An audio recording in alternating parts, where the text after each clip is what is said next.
వచ్చిన దానికి నమ్మకం లేదు. ఇటువంటి ఒక భరోసా లేనటువంటి వ్యవసాయాన్ని మనం తెలంగాణ రైతులకు చూసినాం. ఇవాళ 100% భరోసా కలిగినటువంటి వ్యవసాయాన్ని ముఖ్యమంత్రి కేసీఆర్ గారు మన తెలంగాణ రైతులకు ఇవాళ అందించారు. ఒకప్పుడు మన పిల్లలకి పెళ్లి సంబంధాలు మాట్లాడితే ఇది జరిగిన విషయమే, మనందరికీ కూడా మన ఇళ్ళల్లో తెలిసిన విషయం. భూమి ఉంటే ఉండని కానీ ఏమైనా ఉద్యోగం ఉన్నదా లేదా అని అడిగేది. ఉద్యోగం లేదు, 20 ఎకరాల భూమి ఉన్నది అంటే కూడా పిల్లలు ఇయ్యలేదు. తెలంగాణ రాకున్న మొదలు, కేసీఆర్ రాకున్న మొదలు ఒక రైతు యొక్క కుటుంబ పరిస్థితి. ఇవాళ మా పిల్లగాడికి ఇన్ఫోసిస్ కంపెనీలో ఉద్యోగం ఉన్నది, నెలకు 50,000 60,000 రూపాయల జీతం వస్తున్నది అని అంటే ఆ జీతం సరే కానీ మరి ఒక 10 ఎకరాల భూమి ఉన్నదా అని అడుగుతున్నారు. వాళ్ళు అడుగుతున్నారా లేదా? నేను చెప్పేది వాస్తవం అయితే చేతులు ఎత్తుంది కదా. ఎక్కడి నుంచి ఎక్కడికి తీసుకుపోయింది తెలంగాణ వ్యవసాయాన్ని కేసీఆర్. ఇది చాలదా? తెలంగాణ వ్యవసాయం ఎట్లా అభివృద్ధి చెందిందో అని చెప్పడానికి ఒక్క ఉదాహరణ చాలదా? తెలంగాణ రాకున్న మొదలు ఇదే నా వేల్పూర్ల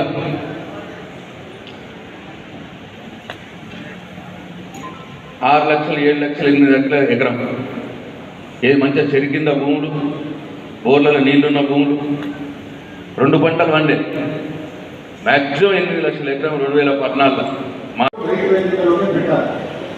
ఏఈఓ గారు ప్రతిరోజు రైతు వేదికలో ఉండాలి. ఓకే, ఈ work from home or work from nowhere పద్ధతికి మనము ఈ వానాకాలం నుంచి స్వస్తి చెప్తాము. AEO should be available to రైతు వేదిక అండ్ ఫిక్స్డ్ డేస్. ఇప్పుడు జిల్లా కలెక్టర్స్ మీకు క్యాలెండర్స్ ఇస్తారు, ఏ రోజు ఏ సబ్జెక్ట్ మీద ఏ రైతు వేదికలో ట్రైనింగ్ జరగాలి. ఆ రోజు ఆ రైతు వేదికలో మీ రైతు బంధు కోఆర్డినేటర్తో సంప్రదించి ఆ రోజు ట్రైనింగ్ జరిగేటట్టు చూడాలి. మీకు ఫీల్డ్ వర్క్ ఉంటుందనేది మనకు తెలుసు. సో ఫీల్డ్ వర్క్ చేసేస్తాను. అంత గొప్పగా పనిచేస్తాను. నేను ఆదాయాన్ని రాష్ట్రం అధికారులు కూడా మా కలెక్టర్ నిద్రావకుండా పనిచేస్తున్నారు. ఏఓలు కానీ ఏఈఓలు కానీ దాంతో పాటు మా ప్రజాప్రతినిధులు మా పిఎస్సి రాష్ట్రంలోనే ఇతర ప్రాంతాల్లో ఉన్న నిజాం షుగర్స్ ఆధ్వర్యంలో నడిచిన ఫ్యాక్టరీలను కానీ ఉమ్మడి ఆంధ్రప్రదేశ్ ఉన్నప్పుడు దాన్ని పొందబెట్టిన విధానం మనకు తెలుసు. వాటిని మళ్ళీ రెస్టోర్ చేసుకోవడానికి పలు విధాలుగా మనం ఆలోచన చేసినాం. అయితే ఒకటే ఒక పరిష్కార మార్గం మనకు కనిపించింది. గతంలో చెరుకు రైతుల బృందం కూడా ముఖ్యమంత్రి గారిని కలిసినప్పుడు అప్పుడు నేను కూడా ఉన్నా. ముఖ్యమంత్రి గారు చెప్పినారు, ప్రభుత్వం నుంచి కావాలంటే కొంత మీకు మూలధనం ఇస్తాం, మీరే రైతులు ఒక సహకార రంగంగా సహకార సంస్థగా ఏర్పడి మీరు బాధ్యత తీసుకొని మీరు నడుపుకుంటామంటే అదొక మార్గం. అది మహారాష్ట్ర మాట. కూర్చొని చెప్తాను, కూర్చోవే చెప్తాను. తెలంగాణలో సాధించుకున్న ఏకైక ఫ్యాక్టరీ సహకార చక్కెర ఫ్యాక్టరీ సారంగపూర్. ఎస్ ఎస్ మీరు కాపాడాం, కోటికలు కాపాడాం. మీ కాలం ఒక్క రూపాయి కూడా ఇవ్వకండి, ఒక్క రూపాయి కూడా ఇవ్వకండి. కొంచెం 5,000 ఎకరాలు ఇస్తాం. కొంచెం 5,000 ఎకరాలు. ఓకే ఓకే కూర్చోండి. మీ అంశమే నేను ప్రస్తావిస్తున్నాను. చెరుకు ఉప ఉత్పత్తులకు సంబంధించి ప్రభుత్వాలు నడిపే సంస్థలైనా ప్రైవేట్ పారిశ్రామికవేత్తలు నడిపేటువంటి సంస్థలైనా కూడా దాదాపు కారణాలు ఏమైనా కావచ్చు కానీ దాదాపు అవి మూతపడ్డాయి లాభాలు లేక. వాటి పునరుద్ధరణకు సంబంధించి మహారాష్ట్ర మోడల్ను అధ్యయనం చేయాలని చెప్పి అనుకుంటున్నాం మేము వ్యవసాయ శాఖ తరఫున. మహారాష్ట్రలో ఉండేటువంటి మోడలు మీరు వినాలి, మీరు ప్రస్తావించి పక్కన జోలి పెడితే మీ చిత్తశుద్ధి కనిపిస్తుంది. You have to listen. మీరు అంశం లేవనెత్తినప్పుడు వినే బాధ్యత మీకుంది. మహారాష్ట్రలో ఉండేటువంటి సహకార రంగం ఏదైతే ఉందో అది ఏ రకమైన ఆటుపోట్లు కూడా ఆ సహకార రంగాన్ని దెబ్బతీయలే. దేశవ్యాప్తంగా చెరుకు ఫ్యాక్టరీలు మూతపడ్డప్పుడు కూడా మహారాష్ట్ర చెరుకు ఫ్యాక్టరీలు మూతపడలే. ఏంది విజయరహస్యం అని చెప్పి అక్కడ అధ్యయనం చేయడం జరిగింది. నేను కూడా స్వయంగా వ్యవసాయ మంత్రిగా పోయిన సంవత్సరం మహారాష్ట్ర పోయి బారామతి ప్రాంతంలో ఉండేటువంటి మహాబలేశ్వర షుగర్ ఫ్యాక్టరీ, దాని చుట్టూ ఉండేటువంటి ఒక 25-30 వేల ఎకరాలలో ఉన్నటువంటి చెరుకు పంటను అక్కడ ఉండేటువంటి వందలాది మంది రైతుల్ని కలిసి మాట్లాడొచ్చిన ఎంతో తపన ఉంది, మాకు గట్టిగా లేవు. పంటల మార్పిడిలో భాగంగా తెలంగాణలో చెరుకు పంటను ప్రోత్సహించమని చెప్తున్నాం మేము. అయితే కొత్తవి వేరు, పాతవి నష్టపోయినటువంటి వాటిని పునరుద్ధరించే మార్గం ఏందని ఆలోచించినప్పుడు సహకార రంగంలో నడిపినటువంటి తీరుగా నడిపితే తప్ప వేరే అవకాశం లేదు అనేటువంటిది మనకు అక్కడ అర్థమవుతా ఉంది. నిపుణులు చెప్తా ఉంటాం. సహకార రంగంలో మహారాష్ట్రలో ఒక్కొక్క ఫ్యాక్టరీ ఉందంటే ఆ ఫ్యాక్టరీ పరిధిలో సొసైటీ యొక్క సంఖ్యను బట్టి ఒక్కొక్క సొసైటీ 15,000 20,000 మంది సభ్యులు, మరో సొసైటీ 40-50 వేల మంది సభ్యులతో వాళ్ళ మూలధనం వాటాధనంతో బ్యాంకుల రుణంతో వాళ్ళు ఎస్టాబ్లిష్ చేసుకొని వాళ్ళకు వచ్చిన లాభాన్ని మళ్ళీ వాళ్ళే అదే ఫ్యాక్టరీ ఇంప్రూవ్మెంట్ కోసం పెట్టుకుంటూ వస్తున్నారు. రైతులకి ఈ సంవత్సరం వాళ్ళు ఇచ్చేటువంటి రేటు కట్టి ఇచ్చేది ఇచ్చాక ఈ సంవత్సరం రైతుల నుంచి సేకరించినటువంటి చెరుకు క్రష్ చేసినాక ఫ్యాక్టరీకి ఎంత లాభం వస్తుందో ఆ లాభాన్ని మళ్ళీ పంచి నెక్స్ట్ పేమెంట్ రైతులకు ఇచ్చినప్పుడు అది కలిపి ఇస్తున్నారు మహారాష్ట్ర. నేను మీతో విజ్ఞప్తి చేస్తున్నా, నిజామాబాద్ జిల్లాలో గతంలో చెరుకు పండించిన అనుభవం ఉన్న రైతులు, రేపు భవిష్యత్తులో పండిద్దామనేటువంటి అభిలాష ఉండేటువంటి రైతులందరికీ నా విన్నపం ఏంటంటే, రైతు బంధు సమితి ద్వారా మేమే ఆర్గనైజ్ చేస్తాం. 1 బస్సా 2 బస్సుల 3 బస్సుల మీరు మొదలు ఒక బ్యాచ్ తయారు కాండి. మా రైతు బంధు అధ్యక్షులు పల్లా రాజేశ్వర రెడ్డి గారు నేతృత్వం వహిస్తారు. వ్యవసాయ శాఖ నుంచి ఒక అదనపు కార్యదర్శిని పంపిస్తాం. మీరు పోయి చూసి అధ్యయనం చేసి మీరే సూచనలు సలహాలు రాసేయండి, ఏం చేయాలనో ఎట్లా చేయాలనో. ఆ రకంగా చెరుకు రైతుల కోసం ఏం చేయాలనో ఆలోచన చేసి నిర్ణయం తీసుకోవడానికి ప్రభుత్వం సిద్ధంగా ఉన్నది.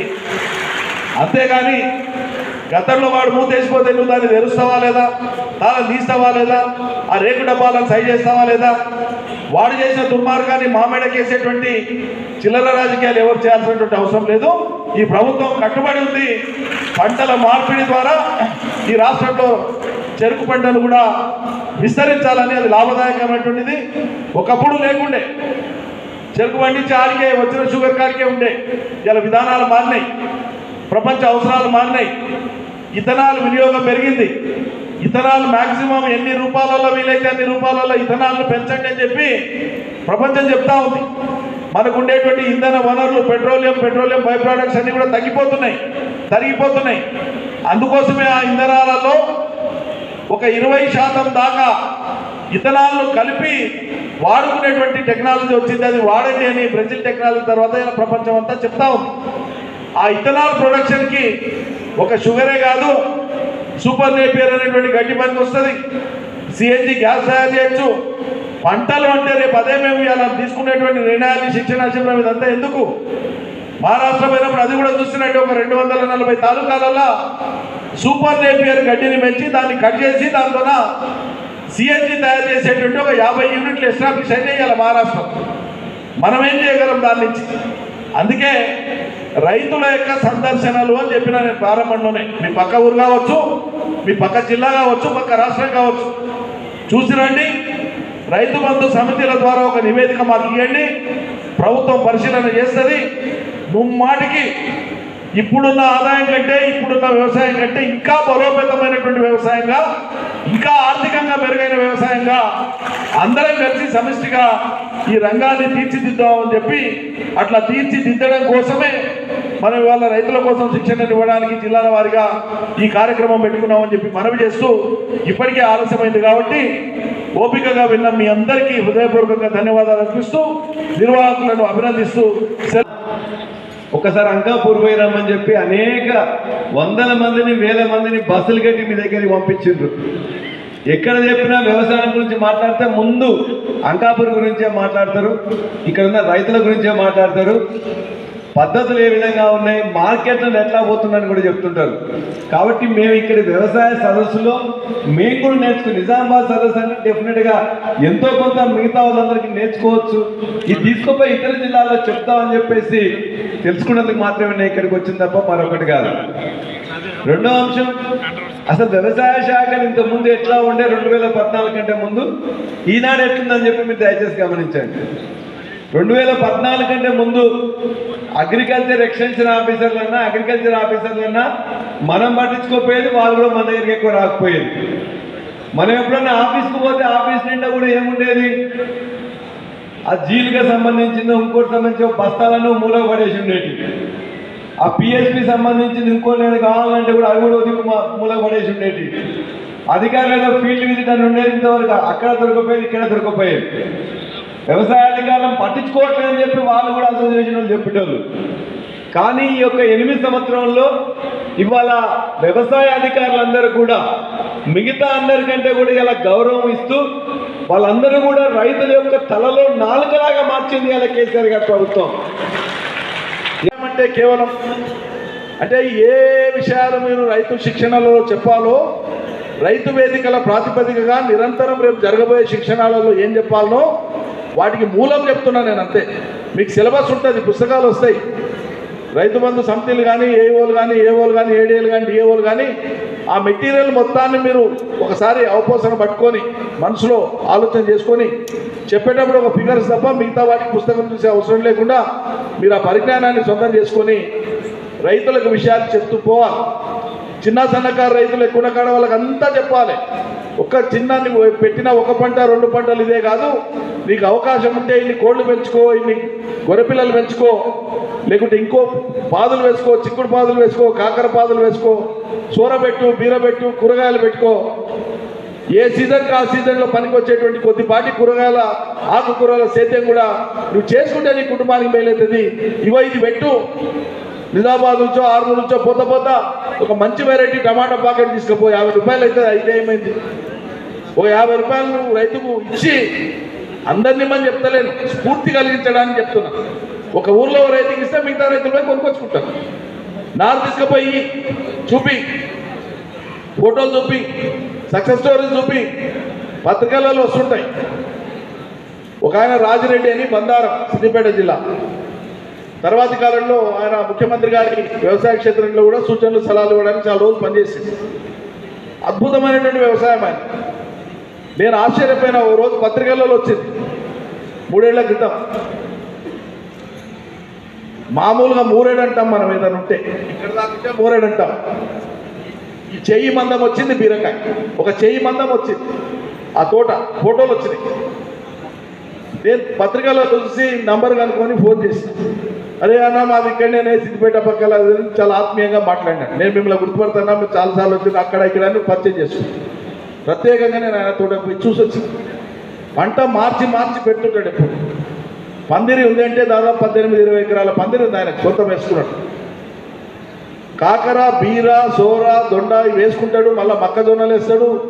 ఒకటి వేసిన దాంట్లో జాగాల మళ్ళీసారికి ఇంకోటి వేస్తాడు, స్థలం మార్చుకుంటూ వేస్తాడు. ఓ అద్భుతమైనటువంటి పంటలు పండిస్తాడు. లక్షలాది రూపాయలటువంటి ఆదాయం వస్తుంది. మనిషి ఎంత ఆత్మవిశ్వాసంతో ఉంటాడంటే, చిన్నప్పుడు మేము స్కూళ్ళల్లో చదువుకుంటున్నప్పుడు మీ అందరు కూడా అనుభవం కావచ్చు. సార్ వాళ్ళు చెప్పేది, అరే అమెరికాలో, ఇంగ్లాండ్లో కారులో పోయి వ్యవసాయం చేస్తారు, కారులో పోయి ఊరుస్తారు, కారులో పోయి ఫ్యాక్టరీలో పనిచేస్తారంటే అబ్బా అనుకునేది. ఎందుకంటే మా చిన్నతనంలో వారానికో 10 రోజులకో ఒక కారు కనిపిస్తే అది పెట్రోల్తో నడిచేది. అది కారు పోయినాక దాని వాసనను బట్టి ఓహో కారు పోయింది అనుకుంటుంది. అట్లా అటువంటిది ఇలా తెలంగాణలో ఇక మీరు సరే నిజామాబాద్ రైతులు 34 ఏళ్ళ నుంచే కార్లు వాడుతున్నారు. మీకు నేను చెప్పాల్సిన అవసరం లేదు. కానీ ఇలా మా దగ్గర పేదరికానికి ఒకప్పుడు నేను చిరునామాగా ఉండినటువంటి పాతపాలమూరు జిల్లాలో నేను 4 ఏళ్ల కింద ఒక అబ్బాయి, సార్ మన మండల కేంద్రంలో గణపురం అంటాం, అది చాలా వెనుకబడినటువంటిది, చాలా దుర్భిక్షమైనటువంటిది, కరువు ఎక్కువ, వలసలు అతి ఎక్కువ ఉన్న ప్రాంతాల్లో అదొకటి. నేను మోటార్ సైకిల్ షోరూమ్ పెడుతున్నా, మీరు వచ్చి ఇనాగ్రేషన్ చేయాలి సార్. అరే మండల కేంద్రం లేదా మోటార్ సైకిల్ ఇనాగ్రేషన్ నష్టపోతావు లేనిపోని ఈ ప్రయోగం ఎవరు చెప్పింది నీకన్నా? లేదు సార్, మేము మార్కెట్ అధ్యయనం చేసినాం. ఈ అమ్మేటువంటి వాళ్ళు ఎవరైతే షోరూంలో వాళ్ళు ఉంటారో వాళ్ళు మాకు షోరూమ్ మాకు డీలర్షిప్ ఇచ్చేటువంటి వాళ్ళు ఉంటారో వాళ్ళ మార్కెటింగ్ ఏజెన్సీ ఉంటుంది, వాళ్ళు అధ్యయనం చేస్తారు. వాళ్ళ అధ్యయనం ప్రకారంగా ఇలా పెడితే నడుస్తుంది అని చెప్పి వాళ్ళు చెప్పినారు సార్. అరే నీదేం ధైర్యం అని చెప్పి సరేలే అట్లే వస్తాను పోయిన తర్వాత నాకు భయం ఉండే, ఆందోళన ఉండే. ఇది మండల కేంద్రంలో పెడుతున్నారు, పిల్లలు నలుగురు కలిసి పెట్టుబడి పెడుతున్నారు, డీలర్షిప్ దాని కిరాయా దాని డిపాజిట్ మన్ను దుమ్ము ఉంటాయి, వీళ్ళు బాగుపడాలి కానీ మనం అవుతుందేమో అనేటువంటి భయం ఉండే. ఇనాగ్రేట్ చేసినా కొద్ది రోజులకు నడుస్తుంది సార్, సంతోషం అన్న. సరిగ్గా 1 year తిరిగే లోపల మళ్ళీ వచ్చింది, సార్ మేము ఎలక్ట్రానిక్ షాప్ ఒకటి ఇనాగ్రేట్ చేయాలనుకుంటున్నాం, మీ చేతుల మీదుగానే చేయాలి, మీ చేయి వచ్చింది మీరు రావాలి. ఎక్కడంటే మళ్ళీ కనుపూరి. అరే మోటార్ సైకిల్ పెడితే బాగా నడుస్తుందంటే వాళ్ళు సంతోషపడి మళ్ళీ అత్యాశకి ఎందుకు పోతారా? ఎలక్ట్రానిక్ షాప్ అంటే వాషింగ్ మిషన్లు, ఓవెన్లు, రెఫ్రిజిరేటర్లు ఇవన్నీ మీకు తెలిసినవే, టీవీలు. అరే అటు పక్కకు పోతే మామూలు ఉంది దగ్గరలో, ఇటు వెనక్కి వస్తే వనపడుతుంది. ఈ రెండింటిని కాదని మండల కేంద్రంలో కొనాలి. నీకు సేల్ అవుతుందా, మార్కెట్ అవుతుందా అన్న? అద్భుతంగా అయితే సార్ మీరు చూడండి అన్న. చేసినా ఇలా మావునారు వనపర్తి పోయే అవసరం లేకుండా ఆ మండలంలో ఉండేటువంటి ప్రజలందరి యొక్క అవసరాలు అక్కడ తీరుతున్నాయి. కారణం ఏంటి అంటే అక్కడ ఒక 800 ఏళ్ల క్రితం కాకతీయ రాజులు కట్టినటువంటి గణప సముద్రం అనేటువంటి చెరువు ఉంటుంది. అది 10,000 ఎకరాలకు నీళ్ళు ఇస్తుంది. అటువంటిది సమైక్య పాలన వచ్చిన తర్వాత ఒక్కసారి కూడా నిండలే. ఒక్కసారి కూడా నేను పట్టుబట్టి కేఎల్ఐ నుంచి ఒక బ్రాంచ్ కెనాల్ను 109 కోట్లతో మంజూరు చేపించి 11 నెలలలోనే ఆ కెనాల్ ఎక్స్కవేషన్ అంతా కంప్లీట్ చేసి ఇవాళ సరిగ్గా ఈ దినం మే 6 సరిగ్గా 4 ఏళ్ల క్రితం మే 6 నాడు గణప సముద్రం నీళ్లను మండు టెండల కాలువ కంప్లీట్ చేసి నీళ్ళని తెచ్చి ఆ చెరువు నింపి చెరువు అలిగితే ఆ ప్రజల యొక్క ఆనందానికి అవధులు లేవు. అదే రోజు నేను దీన్ని ఒక చారిత్రాత్మకమైన ఘట్టం, ఇది మామూలుగా ఆషామాషిగా వదలొద్దని చెప్పి ఏ రోజుకు అలిగెళ్తుందో లెక్కలు వేసుకొని రోజు ఎన్ని నీళ్ళు వస్తున్నాయి, ఇది అలుగు వారాలంటే ఎన్ని రోజులు పడుతుంది లెక్కేసి మే 6కు క్లారిటీగా అలిగెళ్తుందని క్యాలిక్యులేట్ చేసుకొని ఇంజనీర్లు చెప్తే మే 6కు తెలంగాణలో ఉండేటువంటి అన్ని జిల్లాల్లోకి వెళ్ళి ఒక 500 మంది కవులు రచయితలను వనపర్తికి ఆహ్వానించి జల కవితోత్సవం అని చెప్పి ఒక అద్భుతమైన కార్యక్రమం చేసి ఒక అద్భుతమైన సంకలనం తెచ్చినాం.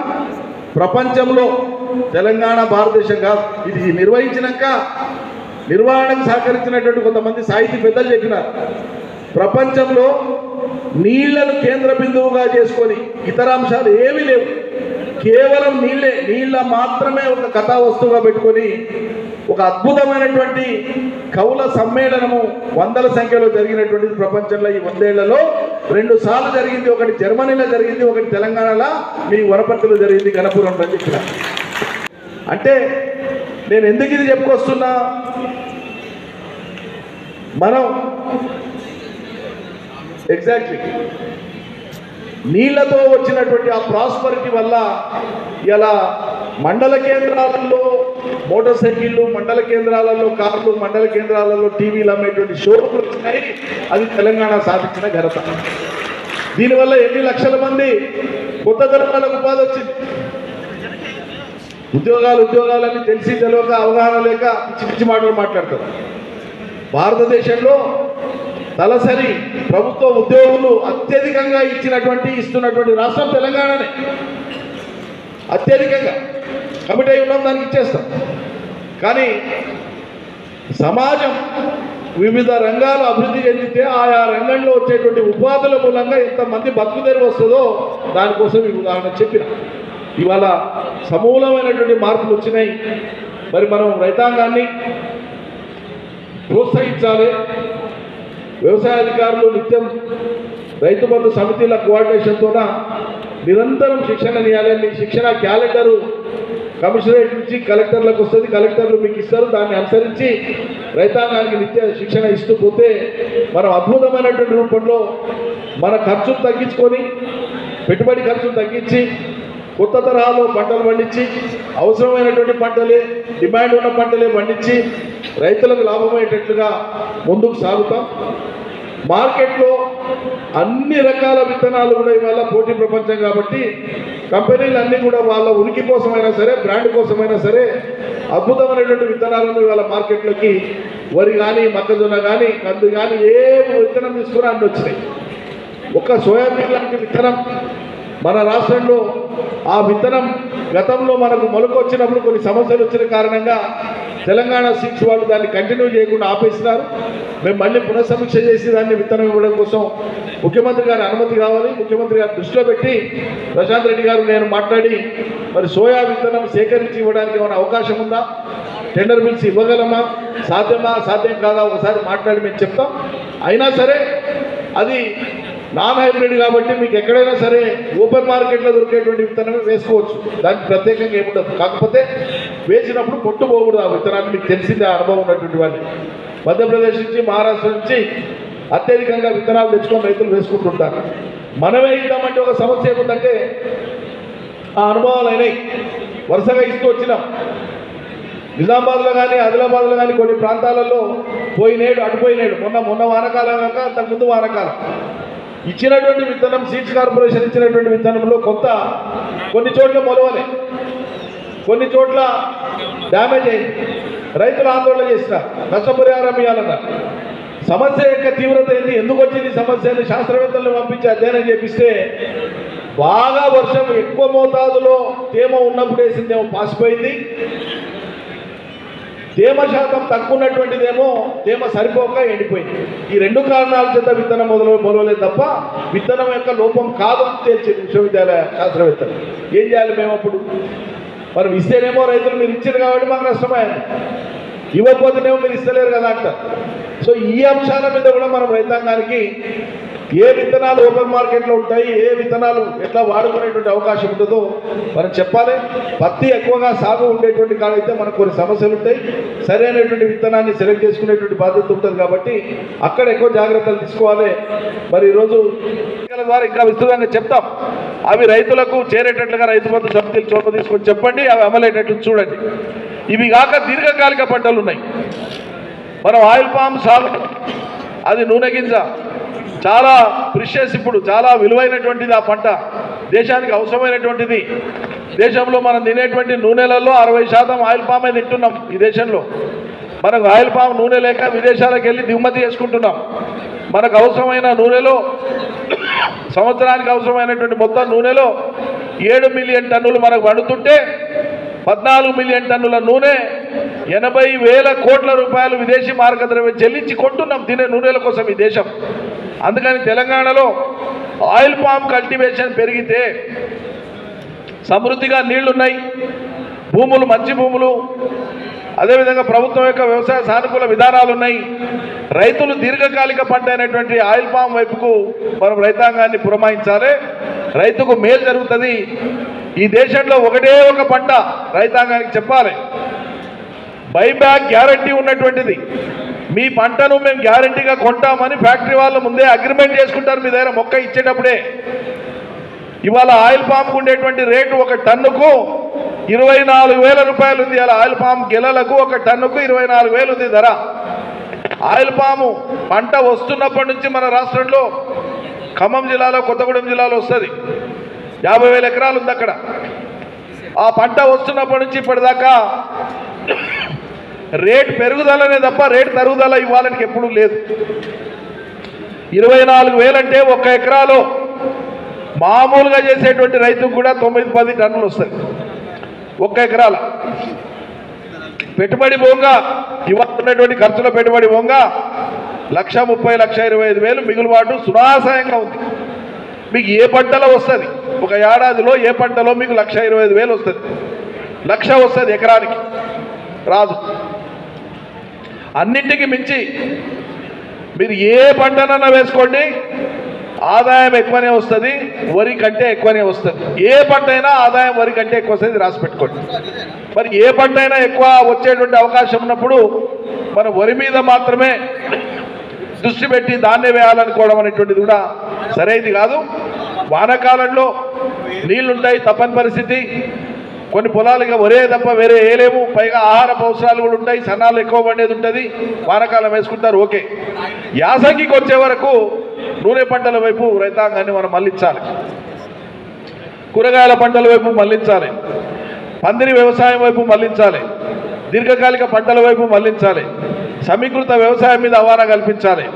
అనేక పద్ధతులలో రైతుల్ని పురమాయించి ముందుకు నడిపించేటువంటి బాధ్యత ఇవాళ రైతు బంధు సమితిలు, వ్యవసాయ శాఖ అధికారులు తీసుకోవాలి. మన ప్రభుత్వం ఇవాళ వ్యవసాయానికి ఇచ్చినటువంటి ప్రాధాన్యత ఈ రాష్ట్రంలో మరే దానికి ఇవ్వట్లేదు. ఎన్నికల ద్వారా ఇంకా విస్తృతంగా చెప్తాం.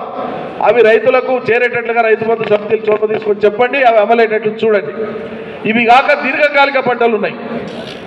మనం ఆయిల్ పామ్ సాగు, అది నూనె గింజ చాలా ప్రిషియస్, ఇప్పుడు చాలా విలువైనటువంటిది. ఆ పంట దేశానికి అవసరమైనటువంటిది. దేశంలో మనం తినేటువంటి నూనెలలో 60% ఆయిల్ పామే తింటున్నాం. ఈ దేశంలో మనకు ఆయిల్ పామ్ నూనె లేక విదేశాలకు వెళ్ళి దిగుమతి చేసుకుంటున్నాం. మనకు అవసరమైన నూనెలో, సంవత్సరానికి అవసరమైనటువంటి మొత్తం నూనెలో 7 మిలియన్ టన్నులు మనకు వండుతుంటే 14 మిలియన్ టన్నుల నూనె 80,000 కోట్ల రూపాయలు విదేశీ మార్గ ద్రవ్యం చెల్లించి కొంటున్నాం తినే నూనెల కోసం ఈ దేశం. అందుకని తెలంగాణలో ఆయిల్ పామ్ కల్టివేషన్ పెరిగితే సమృద్ధిగా నీళ్లున్నాయి, భూములు మంచి భూములు, అదేవిధంగా ప్రభుత్వం యొక్క వ్యవసాయ సానుకూల విధానాలు ఉన్నాయి. రైతులు దీర్ఘకాలిక పంట అయినటువంటి ఆయిల్ పామ్ వైపుకు మనం రైతాంగాన్ని పురమాయించాలి. రైతుకు మేలు జరుగుతుంది. ఈ దేశంలో ఒకటే ఒక పంట రైతాంగానికి చెప్పాలి, బైబ్యాక్ గ్యారంటీ ఉన్నటువంటిది. మీ పంటను మేము గ్యారంటీగా కొంటామని ఫ్యాక్టరీ వాళ్ళు ముందే అగ్రిమెంట్ చేసుకుంటారు మీ దగ్గర మొక్క ఇచ్చేటప్పుడే. ఇవాళ ఆయిల్ పామ్కు ఉండేటువంటి రేటు ఒక టన్నుకు 24,000 రూపాయలు ఉంది. అలా ఆయిల్ పామ్ గెలలకు ఒక టన్నుకు 24,000 ఉంది ధర. ఆయిల్ పాము పంట వస్తున్నప్పటి నుంచి మన రాష్ట్రంలో ఖమ్మం జిల్లాలో, కొత్తగూడెం జిల్లాలో వస్తుంది. 50,000 ఎకరాలు ఉంది అక్కడ. ఆ పంట వస్తున్నప్పటి నుంచి ఇప్పటిదాకా రేటు పెరుగుదలనే తప్ప రేటు తరుగుదల ఇవ్వాలని ఎప్పుడూ లేదు. 24,000 అంటే ఒక్క ఎకరాలో మామూలుగా చేసేటువంటి రైతుకు కూడా 9-10 టన్నులు వస్తాయి ఒక్క ఎకరాల. పెట్టుబడి పోగా ఇవాళ ఉన్నటువంటి ఖర్చుల పెట్టుబడి పోగా 1,30,00,000-1,25,000 మిగులుబాటు సునాశయంగా ఉంది. మీకు ఏ పంటలో వస్తుంది? ఒక ఏడాదిలో ఏ పంటలో మీకు 1,25,000 వస్తుంది, 1,00,000 వస్తుంది ఎకరానికి, రాదు. అన్నింటికి మించి మీరు ఏ పంటనన్నా వేసుకోండి, ఆదాయం ఎక్కువనే వస్తుంది, వరి కంటే ఎక్కువనే వస్తుంది. ఏ పంట అయినా ఆదాయం వరి కంటే ఎక్కువ వస్తుంది, రాసి పెట్టుకోండి. మరి ఏ పంట అయినా ఎక్కువ వచ్చేటువంటి అవకాశం ఉన్నప్పుడు మనం వరి మీద మాత్రమే దృష్టి పెట్టి దాన్నే వేయాలనుకోవడం అనేటువంటిది కూడా సరైనది కాదు. వానాకాలంలో నీళ్లుంటాయి, తప్పని పరిస్థితి. కొన్ని పొలాలుగా వరే తప్ప వేరే వేయలేము. పైగా ఆహార అవసరాలు కూడా ఉంటాయి, సన్నాలు ఎక్కువ పండేది ఉంటుంది. వానాకాలం వేసుకుంటారు, ఓకే. యాసంగికి వచ్చే వరకు నూనె పంటల వైపు రైతాంగాన్ని మనం మళ్ళించాలి, కూరగాయల పంటల వైపు మళ్ళించాలి, పందిరి వ్యవసాయం వైపు మళ్ళించాలి, దీర్ఘకాలిక పంటల వైపు మళ్ళించాలి, సమీకృత వ్యవసాయం మీద అవగాహన కల్పించాలి. అనేక పద్ధతులలో రైతుల్ని పురమాయించి ముందుకు నడిపించేటువంటి బాధ్యత ఇవాళ రైతు బంధు సమితిలు, వ్యవసాయ శాఖ అధికారులు తీసుకోవాలి. మన ప్రభుత్వం ఇవాళ వ్యవసాయానికి ఇచ్చినటువంటి ప్రాధాన్యత ఈ రాష్ట్రంలో మరే దానికి ఇవ్వట్లేదు. కోఆర్డినేటర్లు కూడా ఏమైనా చేస్తే బాగుంటుంది కదా అన్నారు. నేను కూడా ముఖ్యమంత్రి గారితో అన్నా, ఖచ్చితంగా చేద్దాం. ఈ కరోనా వచ్చి పాడుపడ్డది, మొత్తం కూడా 1,00,000 కోట్ల నష్టం జరిగింది. కాబట్టి అలా రావాల్సిన పింఛన్లు, ఇవ్వాల్సిన దళిత బంధు, ఇంకొన్ని ఇవన్నీ కూడా ఇలా చెప్పుకున్నాం. ఒక్కొక్కటి మెల్లగా చేసుకుంటూ పోతున్నాం. మా రైతు బంధు కోఆర్డినేటర్లు ఇలా గౌరవంతోనే ఇలా వాళ్ళు ఏమన్నా పని చెప్తే చేస్తున్నారు. కాబట్టి ఆ గౌరవాన్ని పెంచే విధంగా మరలా ఏకం చేయాలని కూడా ఖచ్చితంగా చేస్తామని చెప్పి, ఈ లోపల మన యొక్క ఖచ్చితంగా మనం పోవాలి, రైతు వేదికల్లో చైతన్యవంతంగా తయారు చేయాలి. ఈ యొక్క నిజామాబాద్ యొక్క రైతులు ఇంతకుముందు ఏ విధంగా ముందు పెట్టిన ఉన్నారో వచ్చే సంవత్సరం 2 సంవత్సరాల కాలంలో కూడా పంటల ఉత్పత్తులు పెంచడంలో, మార్కెటింగ్ ని సక్రమంగా చేయడంలో, అవసరమైతే ఏ పంట వేయాలని అధికారులు చెప్తే దాన్ని వినడంలో మీరు ముందు పెట్టిన ఉంటారని చెప్పేసి భావిస్తూ ఈ అవకాశం ఇచ్చిన మీ అందరికీ కూడా ధన్యవాదాలు తెలియజేస్తూ సెలవు. అత్యధికంగా పండించే ప్రాంతం తెలంగాణ. తెలంగాణలో మన అత్యధికంగా పండించే ప్రాంతం నిజామాబాద్. ఈ ఆర్మూరు, బాల్కొండ, నిజామాబాద్ రూరల్ ఈ ప్రాంతంలో నిజామాబాద్ జిల్లాలో దాదాపు 80,000 ఎకరాలు పసుపు పండుతుంది. మా వాళ్ళు దాన్ని ఒక లక్ష్యంగా భావిస్తారు. ఫస్ట్ ఇంతకు సురేష్ రెడ్డి గారు చెప్పి జీవన్ రెడ్డి గారు ఎప్పుడు అంటారు పసుపును వదలలేము, మాకు సెంటిమెంట్. మాకు రేట్ లేకుండా కష్టపడైనా సరే బాధను పంటి కింద దిగమింగుకొనైనా సరే ఆ పంటను పండిస్తాం. మాకు అదొక ఆచారంలాగా అయిపోయింది. పసుపు పండియకపోతే మాకు మా వ్యవసాయ కుటుంబాల్లో ఒక వెలితిగా ఉంటుంది. అయితే ఇప్పుడు పసుపు పంట అయ్యే ఖర్చుకు తగు రీతిలో ఇవాళ రేట్ లేదు, చాలా రోజుల నుంచి లేదు. ఒక దరిద్రుడేమో మంచిగా రేటు తీసుకొస్తా బస్ బోర్డు ఇప్పిస్తా, దరిద్రుడు మాట తప్పిండాడు, పోయిండు. తప్పిండు ఆ మాట. ఈ అనంత ఏం చేస్తాడు గవర్నమెంట్ ప్రోగ్రామ్, లేకపోతే మాకు బాధ ఉండకపోయేది. ఆ దరిద్రుడు ఇచ్చిన మాట ప్రకారం చేసుంటే మా పసుపు రైతులకి బాధ ఉండకపోయేది. ఏమిట్లా పనికిరానాడు కేవలం పసుపు బోర్డు చేసుకోలేమో అన్న ఆశతోటే మా రైతులను కొట్టేసింది. నిజం సార్, ఏం చేస్తాం, మమ్మల్ని మోసం చేసి బహిరంగంగా మాటిచ్చి మాట తప్పిండు, రాసిచ్చి మాట తప్పిండు. ఇవాళ భగవంతుడే చూస్తాడు ఆయన. మా ఉసురు తలుగుతుంది, మా శాపం తలుగుతుంది, 100% మా ఉసురు తలుగుతుంది అని ఇవాళ సార్ మాకు కావాలి. సురేష్ రెడ్డి గారు చెప్పింది కమ్మర్పల్లిలో పసుపు పరిశోధన కేంద్రం ఉందని. ఉంది, అక్కడ జరుగుతున్నాయి, ఎక్స్పెరిమెంట్ జరుగుతున్నాయి, కానీ సరిపోవట్లేదు. మాకు కావాల్సిందంటే మీ ఇంటర్వేరెన్స్, మంత్రి గారిది, వ్యవసాయ శాఖ రాష్ట్ర స్థాయి అధికారుల ఇంటర్వేరెన్స్తో మేము ఒక 2-3 సంవత్సరాల క్రితం ట్రై చేసాం. పోచారం శ్రీనివాసరెడ్డి గారు వ్యవసాయ శాఖ మంత్రిగా ఉన్నప్పుడు, వెంకటరామరెడ్డి గారు డైరెక్టర్ హార్టికల్చర్గా ఉన్నప్పుడు ఉన్నారా వారు వచ్చుగా ట్రై చేసినాం. ఫస్ట్ ఏమో రేజుడు బెడ్ పసుపు సాగు అని చెప్పి ఆ మద్రాసులో ఉన్నటువంటి సీడ్ని మా వాళ్ళు కూడా చాలామంది పోయింది. తమిళనాడులో ఉన్నటువంటి సీడ్ని తీసుకొచ్చి అది ఈల్డ్ ఎక్కిస్తుంది అని, దానికి రిక్రూట్మెంట్ పర్సెంటేజ్ ఎక్కువ ఉంటుంది అని చెప్పి ట్రై చేసినాం. కానీ ఎందుకో మేము అనుకున్నంత సక్సెస్ కాలేదు. కూడా ఉండి, సంస్కారం లేకుండా ఉండి, సమాజం మీద బాధ్యత లేకుండా ఉండి, కుసంస్కారంగా జుగుప్సాకరంగా మాట్లాడితే వాడి స్థాయికి మనం దిగిపోయి మాట్లాడాల్సిన అవసరం లేదు.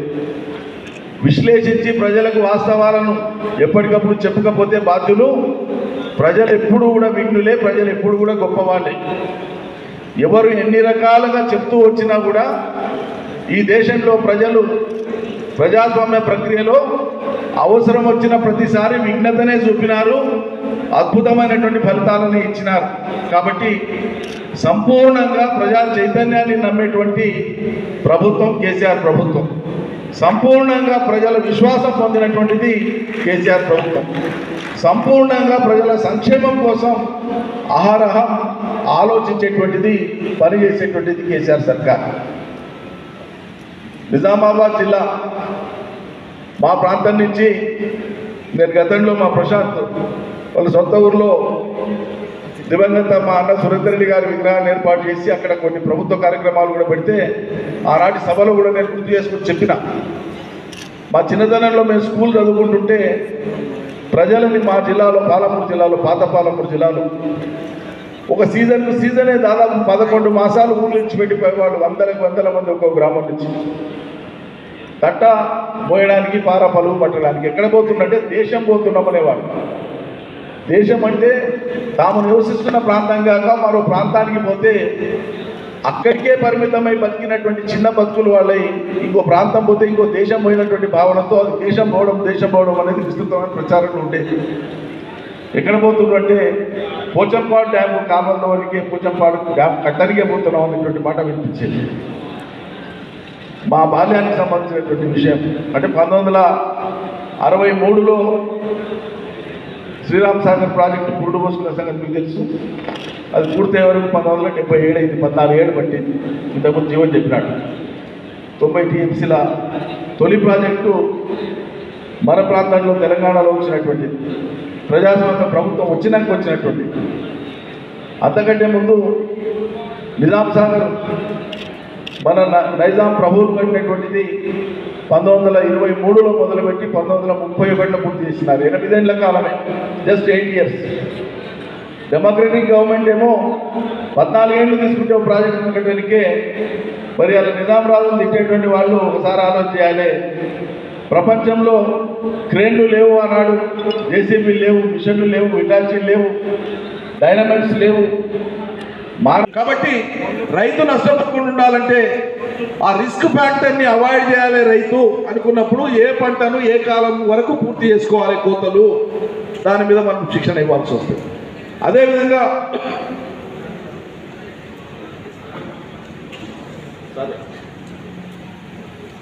దిగుబడులు పెంచుకునేటువంటి మార్గాన్ని మనం ఎంపిక చేసుకోవాలి.